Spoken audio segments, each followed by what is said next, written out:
اللہ تعالیٰ نے نبی پاک علیہ السلام کو بشیر بھی بنایا ہے اور نذیر بھی بنایا۔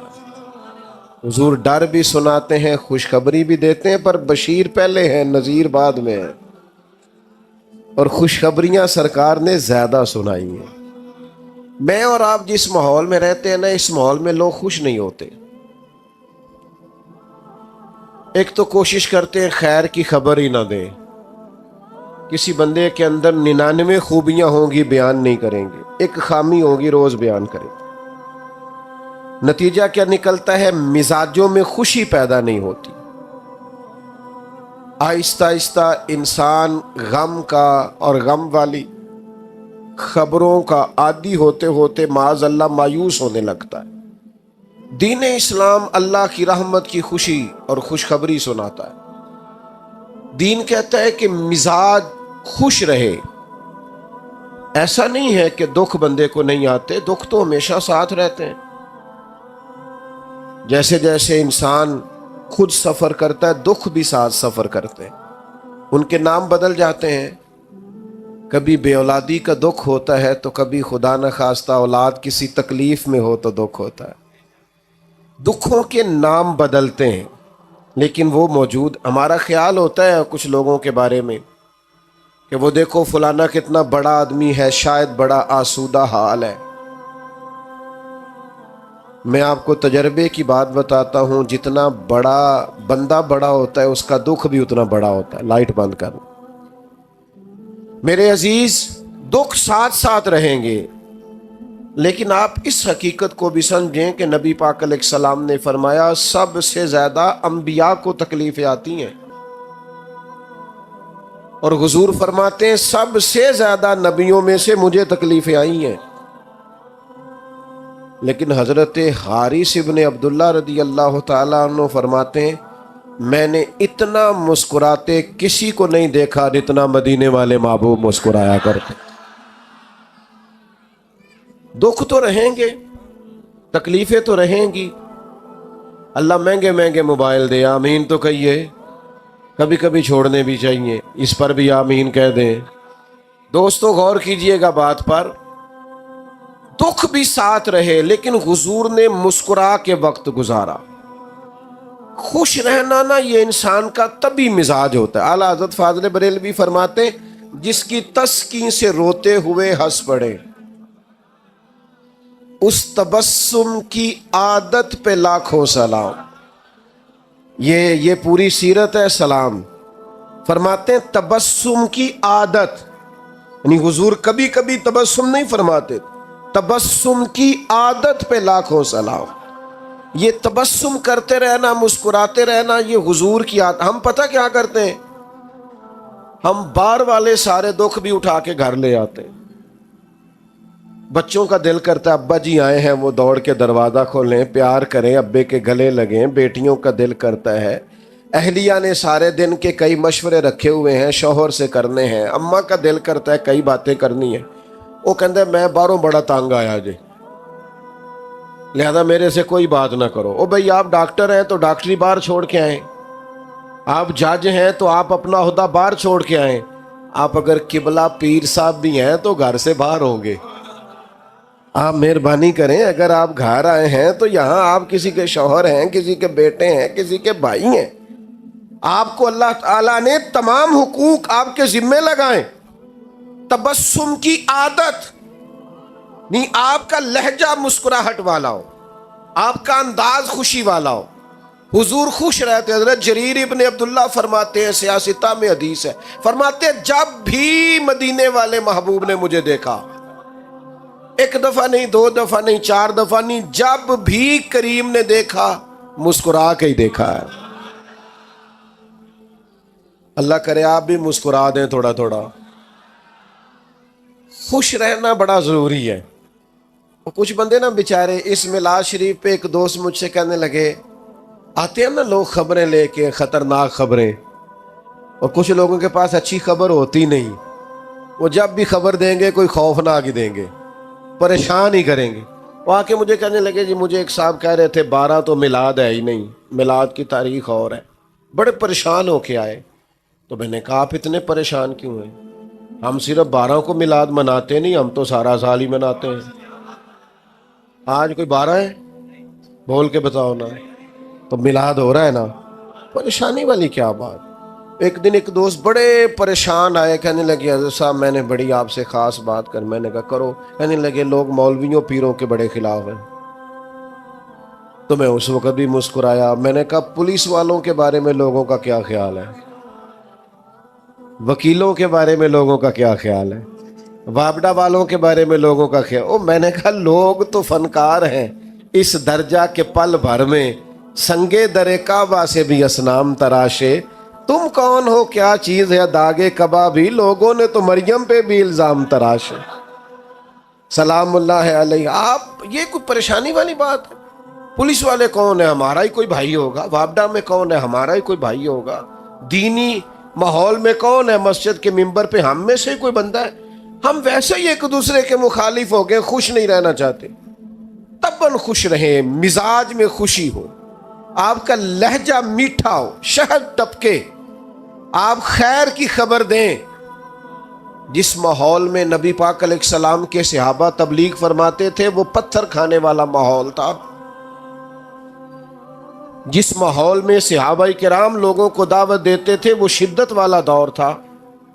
لیکن عزیز دوستو، نبی کریم علیہ السلام جب بھی صحابہ کو کہیں روانہ کرتے تبلیغ کے لیے یا جہاد کے لیے، 2 باتوں کا حکم ضرور دیتے۔ یہ آپ نے یاد رکھنی ہے، بالخصوص نوجوانوں سے کہہ رہا ہوں۔ حضور جب بھی کہیں تشریف لے جاتے 2 باتوں کا حکم دیتے۔ ایک تو فرماتے جہاں جا رہے ہو نا وہاں لوگوں کو مایوس نہ کرنا، خوشخبری دینا۔ اور دوسرا حضور فرماتے جہاں جا رہے ہو نا وہاں لوگوں پر مشکل نہ کرنا، آسانی کرنا۔ سیدہ طیبہ طاہرہ حضرت عائشہ صدیقہ رضی اللہ تعالیٰ عنہ بیان فرماتی ہیں، خود نبی کریم علیہ السلام کو اگر 2 چیزیں امت کے بارے میں دیا جاتا اختیار کے محبوب یہ قبول کر لے یا یہ قبول کر لیں، تو حضور جو آسان ہوتی تھی وہ قبول فرمایا کرتے۔ مشکلات نہیں، آسانی، مایوسی نہیں، خوشخبری، یعنی آپ مسکرائیں، آپ میں خوشی ہو، حالات سخت بھی ہوں تو مسکرانا ہے، دل ڈاڈے بھی ہوں تو مایوس نہیں ہونا۔ ہمارے جوانوں کو لوگ مایوس کرتے ہیں۔ ہمارے ملک میں ایک بڑے اچھے کالم نویس ہے، انہوں نے ایک دفعہ کالم لکھا تھا، وہ کہنے لگے جی ایک گاؤں کا چودھری فوت ہو گیا،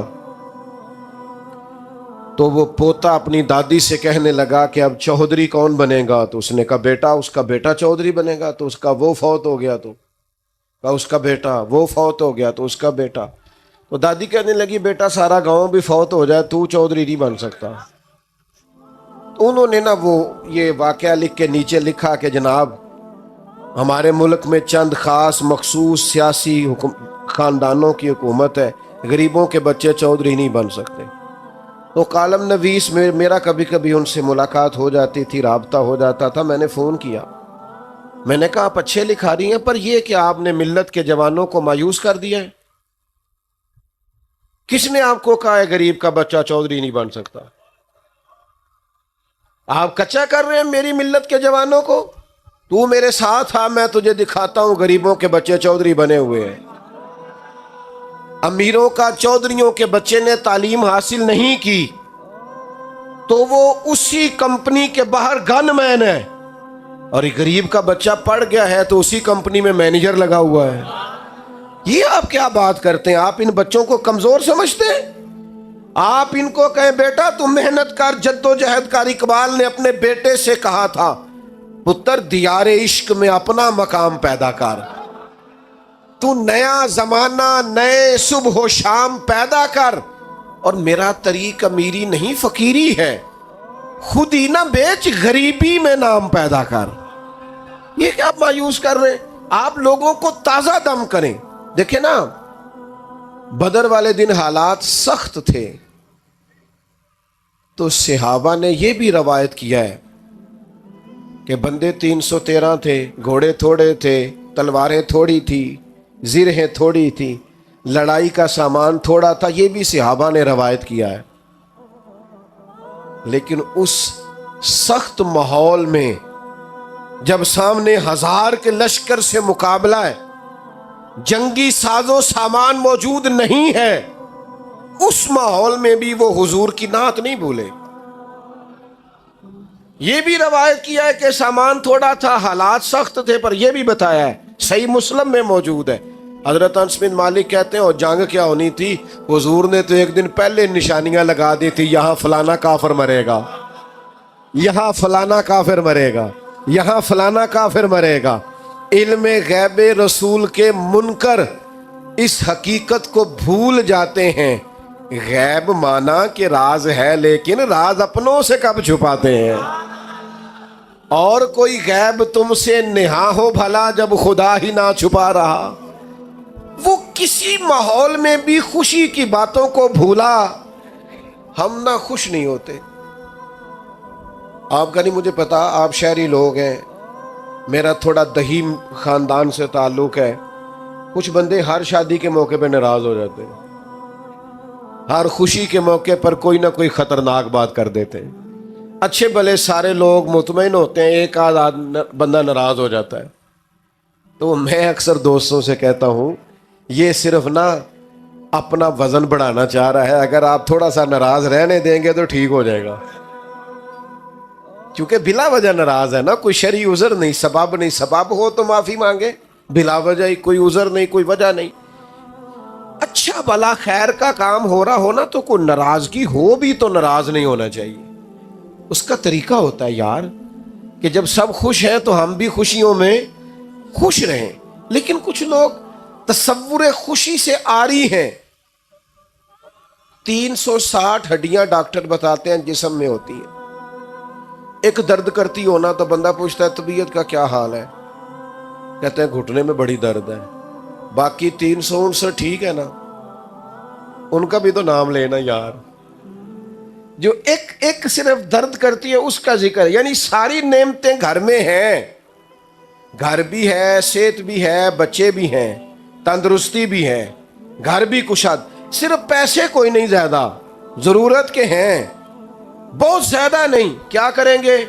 وہ جو چیز نہیں ہے اس کا ذکر کریں گے، اور جو ہے اس کا شکر تو ادا کر۔ لَإِن شَكَرْتُمْ لَأَزِيدَنَّكُمْ، رب کہتا ہے اگر تو شکر کرے گا تو میں نعمتوں میں اضافہ کر دوں گا۔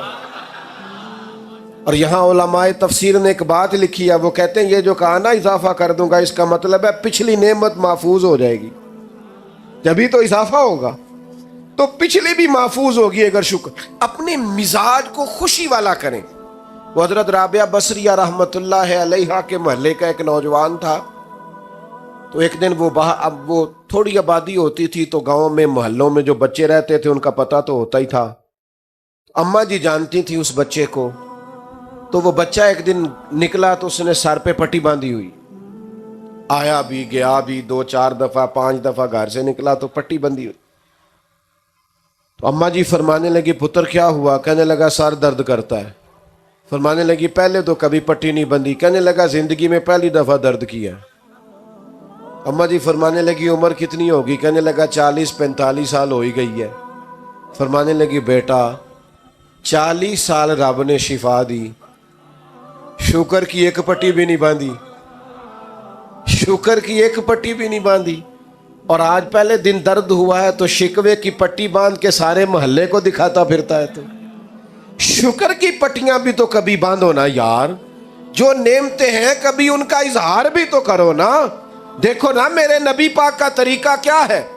حضرت عائشہ صدیقہ رضی اللہ تعالی عنہ فرماتی ہیں حضور مصلی پہ کھڑے ہو گئے، اتنی دیر کھڑے رہے کہ فجر کی اذان ہو گئی، میں نے قدموں کو دیکھا تو ورم آ گیا تھا۔ یا رسول اللہ آپ کے صدقے اللہ اگلے پچھلوں کو معاف کرے گا، اتنی مشقت، آپ تو محبوب ہیں اللہ کے۔ تو فرمایا عائشہ تم نے بتایا ہے نا رب کا انعام بڑا ہے۔ حضور بڑا انعام ہے، تو فرمایا افلا اکون عبدا شکورا، پھر میں اپنے رب کا شکر گزار بندہ نہ بنوں؟ یہ ساری رات عبادت شکر کے لیے کی ہے، بتائیں کبھی 2 نفل شکر کے پڑھے ہیں؟ کبھی ارادہ کیا ہے شکر کے لیے عبادت کریں؟ ایک دوست تھے میرے پاس، مٹھائی لائے بیٹے کے پیدا ہونے پر. میں نے کہا اللہ آپ کے لیے مبارک کرے بچے کا آنا. کہنے لگے 4 من مٹھائی بانٹی ہے. اس کے دادے کو اللہ نے وسعت دیا ہے تو وہ اتنا خوش ہے، کہتا ہے ابھی اور بانٹنی ہے. میں نے اس کے کان میں کہا، میں نے کہا کوئی 2 نفل بھی پڑھے ہیں؟ کہنے لگا آپ نے اچھی توجہ دلائی ہے، پڑھوں گا. تو میں نے کہا پتر تو رب نے دیا ہے، سجدہ کیا ہی نہیں، ادھر توجہ ہی نہیں کی. اصل جو حق تھا او بھائی مقام شکر پہ کب آؤ؟ کب وہ وقت آئے گا جب ہم کہیں گے کہ ہمارے اوپر رب کا بڑا انعام اور احسان ہے؟ خوش ہونا، خوش رہنا، طبعاً مزاج میں خوشی رکھنا یہ مسلمان کے لیے ضروری ہے.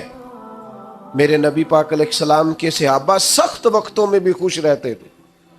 بڑی مشکل جنگ تھی خندق والی جنگ، پوری دنیا کا کفر اکٹھا ہو کے اسلام پر حملہ آور تھا. صحابہ خندق کھود کر جنگ لڑ رہے تھے، پیٹوں پہ پتھر باندھے تھے. اس وقت بھی نبی پاک نے خوشی کی بات کی. جب ایک چٹان نہیں نہ ٹوٹتی تھی تو صحابہ نے کہا حضور توڑ دیں، تو نبی پاک ایک ضرب لگاتے، ساتھ ایک خوشخبری بھی سناتے. فرماتے لو بھئی تمہیں مبارک ہو، انشاءاللہ روم بھی فتح ہو جائے گا. دوسری ضرب لگاتے تو لو بھئی شام بھی فتح ہو جائے گا. تیسری ضرب لگاتے تو فرماتے خوش ہو جاؤ ایران بھی فتح ہو جائے گا. ایک ایک ضرب پہ ایک ایک خوشخبری. نہ اپنے بچوں کو مایوس کرو، نہ آنے والی نسلوں کو مایوس کرو، نہ لوگوں کو پریشان کرو. میرے عزیزو اپنی زندگی کے اندر خوش رہیں. اور سب سے بڑی نعمت ہمارے پاس یہ ہے کہ ہمارے سینے میں ایمان ہے اور ہم مدینے والے رسول کے غلام ہیں. نہ تکلیف دیں جی دوستوں کو. میں پہلے ہی تھوڑی تقریر کرتا ہوں، اگر آپ ایسا کریں گے تو اور تھوڑی ہو جائے گی. آپ کی مہربانی. مجھے بڑی، میں نے دیکھے نا کتنا زور دے کے کہا تھا بیٹھ جائیں، مجھے پچھلے دوستوں کی تکلیف نظر آ رہی تھی. نہیں آپ نہ بولیں جی، اور نہ کوئی بولے، بٹھانے کے لیے نہ بولیں. بس اب تو بات بھی ختم ہونے لگی ہے. انشاءاللہ کبھی اللہ نے موقع دوبارہ بنایا تو کسی کھلی جگہ بیٹھیں گے انشاءاللہ. آپ توجہ کریں، بس میں اپنا مضمون مکمل کر چکا ہوں. سب سے بڑی خوشی حضور کی تشریف آوری کی خوشی ہے. آپ کو پتہ ہی نہیں کہ انسان کے پاس جو ایمان ہے وہ کتنی بڑی دولت ہے. تھوڑی سی دنیا میں نے دیکھی ہے، دنیا میں گھوم کے دیکھو، پی ایچ ڈی تعلیم ہے، دنیاوی ڈگری پی ایچ ڈی. کئی ملکوں میں کاروبار ہے، پر اس بندے کو اتنی عقل نہیں کہ یہ بت تو میں نے اپنے ہاتھ سے بنایا ہے اور میں اس کے سامنے کھڑا ہوں. ہدایت، او بھائی ہم تو سستی بڑے ہیں، وضو غسل کے مسئلے نہیں سیکھتے، ہمیں محنت کر کے ہدایت لینی پڑتی. مشکل تھا. دیکھو دنیا میں پڑھے لکھے لوگ کس گمراہی میں وقت گزار رہے ہیں، معاذ اللہ. خدا کا شکر نہیں ادا کرتے. اس ماں کی گود میں آنکھ کھلی ہے جس نے پیدا ہوتے ہی محمد عربی کے نام کا کلمہ سنایا ہے.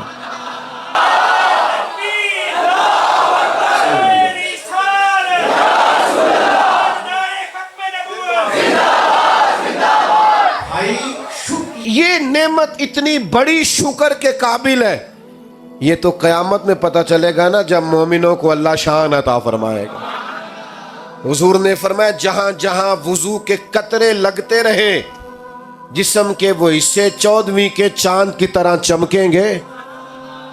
آپ کو پتہ چلے گا قیامت میں کہ ایمان کی طاقت کیا ہے. میرے دوستو جب بندہ مسلمان ہوتا ہے نا تو اسے پتہ کہتا ہے نا بینیفٹ کیا ہے. تو بینیفٹ یہ ہے کہ نیکی کا صرف ارادہ ہی کیا ہے، کی کوئی نہیں، ارادہ ہی کیا ہے. اللہ کے فرشتوں نے نامہ اعمال میں لکھ بھی دی ہے، اور اگر کر لی تو کی ایک لکھی کتنی جائیں گی؟ 10 سے لے کر 700 گنا تک. جتنی نیت اچھی اتنا اجر بھی. آپ کو پتہ ہے ایمان ذہنی طور پر سکون دیتا ہے بندے کو. ایمان اطمینان قلبی کا نام ہے. جو ڈھونڈتے پھرتے ہیں نا ہم کون ہیں, کہاں سے آئے ہیں, کیوں آئے ہیں, کس نے بھیجا ہے, کون بنانے والا. جو ڈھونڈتے پھرتے انہیں نیند نہیں آتی. اگر کبھی اللہ توفیق دے اور موبائلوں سے فرصت ملے تو حضرت سلمان فارسی کی زندگی کو پڑھ کے دیکھنا. ڈھونڈا انہوں نے ایمان ہدایت کا رستہ ڈھونڈا. اگر انسان کو عقیدے نہ ملے, معرفت الہی نہ ملے, توحید باری تعالیٰ نہ ملے, اسے پتہ ہی نہ ہو کہاں سے آیا ہوں, کیوں آیا ہوں, کس نے بھیجا ہے, تو زندگی کا سارا آنا جانا بے مقصد ہو جائے. یہ جو لوگ بیچارے معاذ اللہ مختلف نشے کر کے نشوں میں دھت پڑے نظر آتے ہیں نا آپ کو, یورپ کے مختلف ممالک میں, انہیں مقصد حیات نہیں ملتا. اور بندہ مومن, میرے ملک کے مزدور کو کبھی روٹی کھاتا دیکھو. وہ دوپہر کو جب اچار سے روٹی کھاتا ہے تو آدھا اچار پونے کو بھی لگ گیا ہوتا ہے, لیکن جس مزے سے وہ روٹی کھا کے شکر ادا کرتا ہے, جس مزے سے محسوس ہوتا ہے کہ اس کے دل میں عقیدہ پکا ہے کہ میری اپنی کمائی ہوئی نہیں, میرے رب کی دی ہوئی ہے, وہ تسلیاں, وہ تشفیاں, وہ اللہ کی ذات پر بھروسہ, یہ مومن ہونے کی وجہ سے سکون ہے جتنا بھی ہے. یہ رسول اللہ کی غلامی کا سکون ہے. کیوں؟ نبی پاک نے سب کو عزت دے دی, سب کو عزت دے دی. فرمایا جو محنت کر کے روزی کمائے اللہ کا دوست. تو یا رسول اللہ اگر ماڑا ہو تو میری طرف دیکھ رہے ہیں نا آپ, حضور اگر غریب ہو تو فرمایا امیروں سے 500 سال پہلے جنت میں جائے گا. حضور نے فرمایا مجھ پر غریب لوگ ایمان لائے, غریبوں نے وقت گزارا, جنت میں جاؤں گا تو آگے پیچھے دائیں بائیں غریب لوگ ہی ہوں گے. جب سے دیکھا ہے نا لباس بشری میں تجھے, ہر فرشتے کی یہ خواہش ہے کہ انسان ہو جائے. بڑے لوگوں نے غریب ہونا پسند کر لیا تھا. جناب صدیق نے سارا مال قربان کر دیا, حضرت ختیجہ نے سارا قربان. سونے کو غریبی پسند ہے تے جیم جان دا کچھ وسا نہیں ہو, جان یار نو دے تے آزاد ہو جا. ایسے دل دے ہیں فساد سارے, دل پر نو دے تے آزاد ہو جا. جو رکھے آباد تے رو وسدا, جدو کرے برباد برباد ہو جا. قربان کر دیا. حضور کو جو غریبی پسند ہے تو ہمیں بھی پسند ہے. تو یا رسول اللہ اگر کوئی امیر ہو تو صحابہ میں سب سے امیر حضرت عبد الرحمن ابن عوف ہے. حضور نے جنت کی بشارت دی ہے. اور سنو امیرو, رج مال کماؤ پر دیانتداری سے کمانا, غریبوں کا خیال رکھنا. میرے نبی نے جناب عبد الرحمن ابن عوف سب سے امیر تھے, پر حضور نے ایک نماز ان کے پیچھے ادا کی ہے. اتنا اعتماد ہے. اور حضور نے فرمایا جو تاجر سچ بول کے تجارت کرے, سچا ہو, دیانتدار ہو, قیامت کے دن اللہ اسے نبیوں کے ساتھ جگہ عطا فرمائے. غریب کو بھی عزت دی, امیر کو بھی عزت دی, استاد کو بھی عزت دی, عالم کو بھی عزت دی, حافظ کو بھی عزت دی. کچھ بھی نہیں, صرف مومن ہے, سفید داڑھی ہے, صرف مومن ہے اور داڑھی. فرمایا قبر میں جاتا ہے تو رب کہتا ہے فرشتوں اسے عذاب نہ دینا, مجھے حیا آتی ہے. تیرے بالوں کی عزت. حضرت ابراہیم خلیل کی داڑھی میں سفید بال آیا پہلی دفعہ, پہلے سفید بال نہیں تھا. عرض کی مالک یہ کیا ہے؟ فرمایا ابراہیم یہ تیری عزت ہے, یہ عزت دی ہے تجھے, سفید بال تو عزت ہے, یہ مرتبہ ہے, یہ مقام ہے. حضور نے ہر ایک کو عزت دی, ہر ایک. ماں کے قدموں نیچے جنت رکھ دی. فرمایا تم میں سب سے بہتر وہ ہے جس کا اخلاق اپنے گھر والوں کے لیے بہتر, بیوی کے لیے. بیوی کو پتہ ہے حضور نے کیا درجہ دیا؟ فرمایا جس نے نکاح کر لیا ایمان محفوظ کر لیا. اس اینگل سے کبھی بیوی کا مقام سمجھنا جو تیرے ایمان کے محفوظ ہونے کا ذریعہ بن گئی ہے, اس کا درجہ سمجھو کیا ہے. اور بہن اور بیٹی, فرمایا جس کے حصے میں 2 بیٹیاں 4 بیٹیاں آ گئیں, یا باپ چلا گیا تھا تو بہنیں جس کے حصے میں آئیں, ان سے اچھا سلوک کیا, اچھی تعلیم دے کے رخصت کر دیا. فرمایا جس طرح میری 2 انگلیاں جڑی ہوئی ہیں میرے ساتھ جڑ کے جنت میں جائے گا۔ یہ ایمان ہے جو آپ کو ہر کام کو دین بنا دے گا، آپ کے ہر کام کو۔ وہ بعض لوگ کہتے ہیں جی میں تو دنیا دار ہوں، میں نے کہا مومن تو دنیا دار ہوتا ہی نہیں، روزی کمانا کو دنیا داری ہے، بچے پالنا کو دنیا داری ہے، یہ تو سارا دین ہے۔ آپ نے کہاں سے کر لیا کہ میں جناب دنیا دار ہوں؟ آپ دین دار ہیں۔ ایک نوجوان حضور کے سامنے سے گزرا، پوچھا کون ہے؟ کہ یا رسول اللہ یہ بڑی بھاگ دوڑ کرتا ہے، کاش اللہ کے رستے میں کرتا۔ حضور فرمانے لگے اگر ہاتھ پھیلانے سے بچنے کے لیے بھاگ دوڑ کر رہا ہے نا، اور اگر اپنے بچوں کو رزق حلال کمانے کے لیے کر رہا ہے، حقوق ادا کرنے کے لیے ماں باپ بہن بھائی بیوی بچوں کے، تو فرمایا یہ اللہ کے رستے میں ہی ہے۔ تو میرے عزیز خوش رہیں اپنی زندگی میں، یہ ناراضگیاں، یہ پریشانیاں، یہ ہر وقت الجھے رہنا، پریشان رہنا، ہلکا سا مسکرائیں تو صحیح۔ دیکھو مجھے کتنا ثواب ملا، آپ مسکرائیں۔ اب یہاں سے جاتے وقت بھی مسکراتے جائیں گے، ہمیں بھی آسانی سے جانے دیں گے آپ؟ یہ اتنے سے لوگوں سے خطرہ ہے، ذرا آپ لوگ اجازت دے دیں گے جانے کی؟ چلو جی اللہ جزا۔ اچھا سنیں ایک بات، آپ نے میری بات بھولنی نہیں۔ ظاہر ہے یہاں تو سارے لوگ نماز نہیں پڑھ سکیں گے، رش کافی ہو گیا ہے، عشاء پڑھے بغیر سونا نہیں۔ آپ میری گھر جا کے تعریف اگر کریں گے نا، جی آج پیر صاحب بڑی اچھی تقریر کیتی ہے، تے اماں نے لاگوں کہہ دینا ہے کہ عشاء دے تو پڑھی نہیں، تینوں کی فائدہ آیا؟ نماز پڑھے بغیر سونا۔ اور اگر ایک اپیل کر لو نا، ایک چھوٹی سی چیز مانگنی آپ سے مانگ لوں، چلو تسی نہیں مندے نہیں منگدے، اسی مانگ لیں چھوٹی سی چیز۔ آج فجر نہیں چڑھنی یار، سویرے آپ نے مہربانی کرنی، صبح کی نماز نہیں چھوڑے، پڑھیں گے انشاءاللہ تعالی۔ ٹائم پہ الارم لگائیں تگڑا۔ آپ لوگ بیٹھ جائیں جی جلدی سے، 1 منٹ سے پہلے بیٹھ جائیں، اللہ آپ کو سلامت۔ بیٹھ جائیں جی بیٹھ جائیں، اللہ آپ کو خوش رکھے۔ فجر کی نماز پڑھیں گے انشاءاللہ تعالی، تگڑا سا الارم لگائیں، فجر پڑھنی ہے، اور اس کے بعد نہ زیادہ نہیں، ایک تسبیح حضور پہ درود شریف پڑھنا ہے۔ میرے گناہ معاف ہوں گے اگر آپ یہ کام کر لیں گے میرے کہنے پر، تو میری غلطیاں کافی ساری، میرا بڑا فائدہ ہو جائے گا۔ صبح تگڑا الارم لگائیں، اٹھیں اور درود پڑھ کے دیکھیں سکون کتنا ملتا ہے۔ اب